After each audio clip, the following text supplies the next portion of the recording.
കുട്ടികൾ മനസ്സിലാക്കണം, കാവ്യത്തെക്കുറിച്ചൊരു പ്രയോഗമുണ്ട്. കാവ്യം ശ്രാവ്യമാണ്. എന്താണ് ഈ ശ്രാവ്യം? കാവ്യം ചെവി കൊണ്ട് കേൾക്കേണ്ടതാണ്. അക്ഷരങ്ങൾക്ക് അർത്ഥങ്ങളില്ല. അക്ഷരങ്ങൾ നിർജീവമാണ്. ആ അക്ഷരങ്ങൾ ആരെങ്കിലും കണ്ണുകൊണ്ട് വായിച്ചിട്ട് മനസ്സിൽ അതിന്റെ ആശയ രൂപീകരണം നടത്തുമ്പോൾ മാത്രമേ അക്ഷരങ്ങൾക്ക് ജീവൻ ഉണ്ടാകുന്നുള്ളൂ. മഹാഭാരതവും രാമായണവും വായനശാലയുടെ അലമാരകൾക്കുള്ളിൽ അന്ത്യവിശ്രമം കൊള്ളുന്നത് കൊണ്ടൊരു നാടിന് സംസ്കാരം ഉണ്ടാവില്ല. അതാരെങ്കിലും വാങ്ങുകയും തുറക്കുകയും വായിക്കുകയും ചെയ്താൽ മാത്രമേ ആ അക്ഷരങ്ങൾക്ക് ജീവൻ ഉണ്ടാകുന്നുള്ളൂ. അപ്പൊ അക്ഷരങ്ങൾക്ക് ജീവൻ കൊടുക്കണം.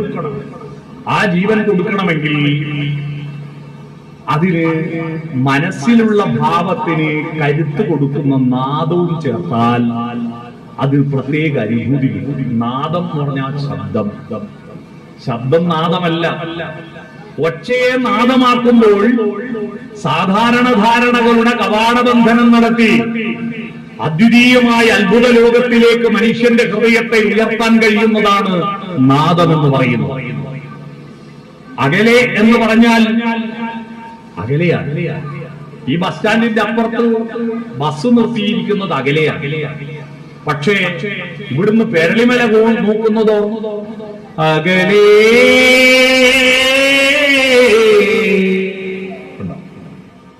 നീണ്ടുപോകുന്നുണ്ടോ അകലെ? വയലാർ എഴുതി ദേവരാജൻ മാഷ് ചിട്ടപ്പെടുത്തിയ ഒരു പാട്ടുണ്ട്.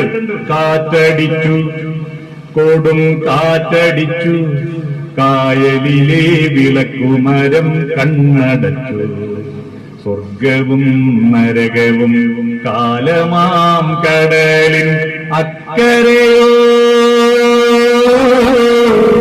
കരയോ. ആ അക്കരെ എന്ന വാക്ക് പാടുന്ന ശൈലി കേട്ടാൽ, അതിന്റെ ഈണം കേട്ടാൽ മലയാള ഭാഷ അറിയാത്ത ഒരാൾക്കും അക്കരയുടെ അർത്ഥം മനസ്സിലാവും. അങ്ങ് അകലെയാണ്. അതാണ് കാവ്യം ശ്രാവ്യമാണ്. ചൊല്ലിക്കേൾക്കുമ്പോൾ അർത്ഥനിവേദനം ഉണ്ടാകും, അനുഭൂതി ഉണ്ടാകും.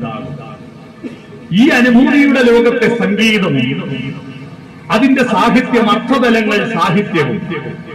ഈ സംഗീതവും ശബ്ദത്തിന്റെ കലയാണ് സംഗീതം, അർത്ഥത്തിന്റെ കലയാണ് സാഹിത്യം.